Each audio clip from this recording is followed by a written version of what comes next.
বন্ধুরা, আজ আমি আপনাদের এমন কিছু মিথকে বাস্তবে রূপান্তর করতে যাচ্ছি যা আপনারা আজ অবধি সত্য মেনে আসছিলেন।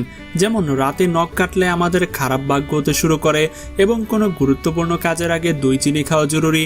শুধু তাই নয়, আজ আপনারা ক্রোক্স জুতোর পেছনের কালো সত্যও জানতে পারবেন। আর আপনিও কি মনে করেন যে মাকড়সা কামড়ালে আপনিও স্পাইডারম্যান হয়ে যাবেন? হ্যাঁ, হয়তো হতে পারেন। বিস্তারিত কিন্তু এই ভিডিওতে আপনারা জানতে পারবেন। আর কি হবে যদি আমরা 24 ঘন্টা চোখ খোলা রাখি? ভাই, আপনি যদি আজকের এই ভিডিওটি স্কিপ করেন তাহলে আপনি অনেক তথ্য মিস করে যাবেন। তা আজকের ভিডিওটি শেষ পর্যন্ত দেখতে হবে। আর এখনো যারা চ্যানেলটি সাবস্ক্রাইব করেনি তারা করে দিন।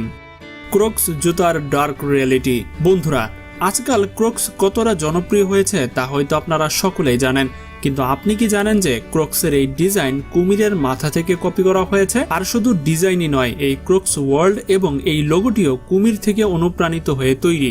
কুমিরের সমান ক্রোক্স এর শুরু 2002 সালে, যখন 3 কলেজ বন্ধু ফোম ম্যাটেরিয়াল ব্যবহার করে এমন একটি জুতা বানালো যা তার গোলাকার আকার এবং ছিদ্রের কারণে দেখতে হুবহু কুমিরের মাথার মতো লাগছিল। আর এই জুতাটি দেখার পাশাপাশি কাজেও কুমিরের মতোই ছিল। কুমির যেমন উভচর, জল এবং স্থল উভয় জায়গাতে বাঁচতে পারে, তেমনি এই জুতাও জল এবং স্থল উভয় জায়গায় ব্যবহার করা যায়। এটি ক্রস লাইট ফোম নামের এক ধরনের ম্যাটেরিয়াল ব্যবহার করে তৈরি, যা জলরোধী, টেকসই এবং প্রায় অবিনাশী। হাতুড়ির মতো কিছু এর কোনো ক্ষতি করতে পারে না।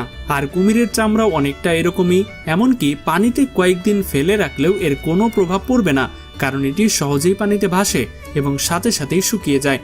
ক্রোক্স মূলত নৌকা এবং পানির কাজের জন্য তৈরি করা হয়েছিল, তবে ভালো গ্রিপ, আরামদায়ক গোড়ালি ফিতা এবং সহজ পরিষ্কার হওয়ার কারণে এটি এখন সাধারণ মানুষের কাছেও অত্যন্ত জনপ্রিয়। তো বন্ধুরা, আপনারাও কমেন্টে জানান আপনারা এখন পর্যন্ত কারা কারা ক্রোক্স জুতোটি পরেছেন।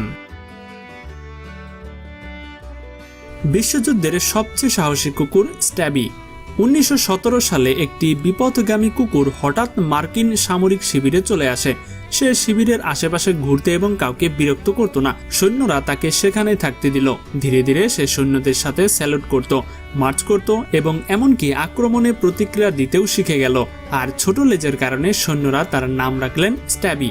কিছুদিন পর সৈন্যদের যুদ্ধের জন্য ইউরোপে পাঠানো শুরু হলো, কিন্তু তাদের স্ট্যাবিকে নিয়ে যাওয়ার অনুমতি ছিল না। একজন সৈন্য চুপি চুপি তাকে ব্যাগে ভরে নিয়ে গেল।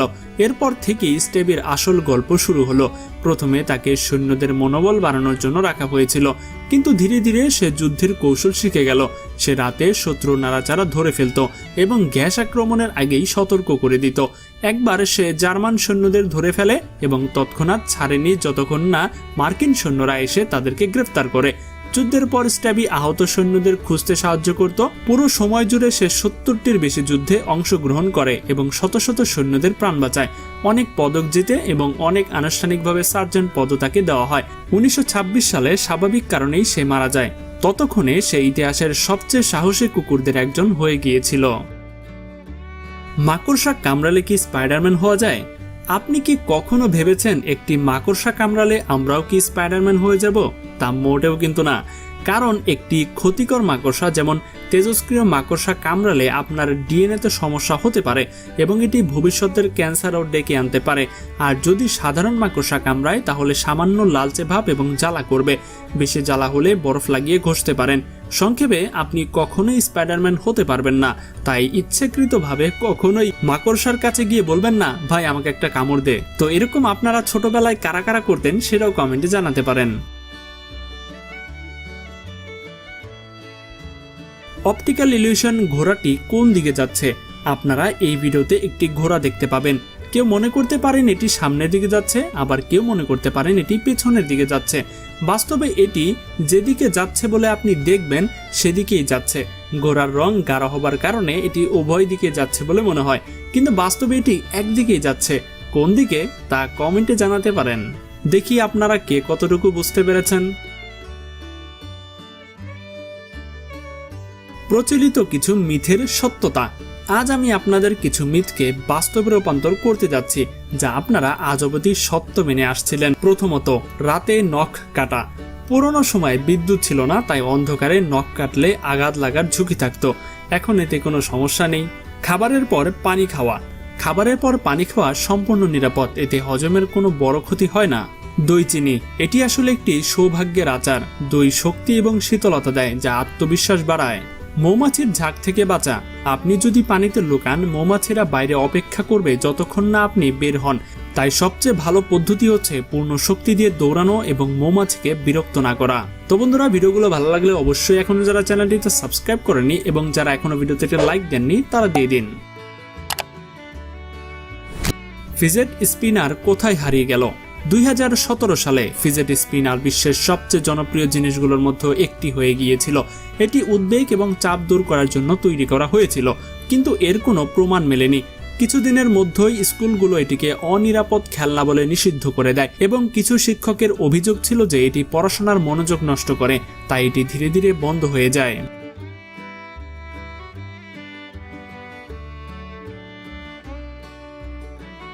কাজাখস্তানের ঘুমন্ত গ্রাম। কাজাখস্তানের কালাচি গ্রামের মানুষ হঠাৎ করেই যে কোনো জায়গায় ঘুমিয়ে পড়ে।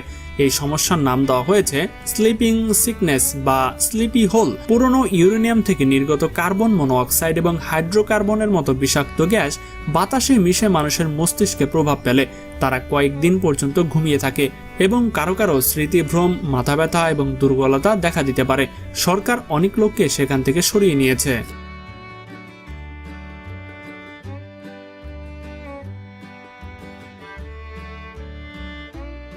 লাইন থ্রোয়িং গান, সমুদ্রে জীবন রক্ষাকারী যন্ত্র।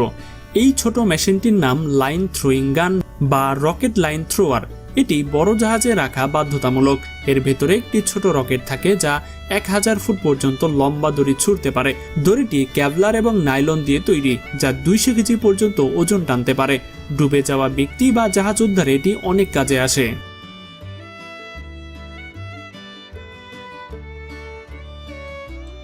24 ঘন্টা চোখ না পলকানোর পরিণতি।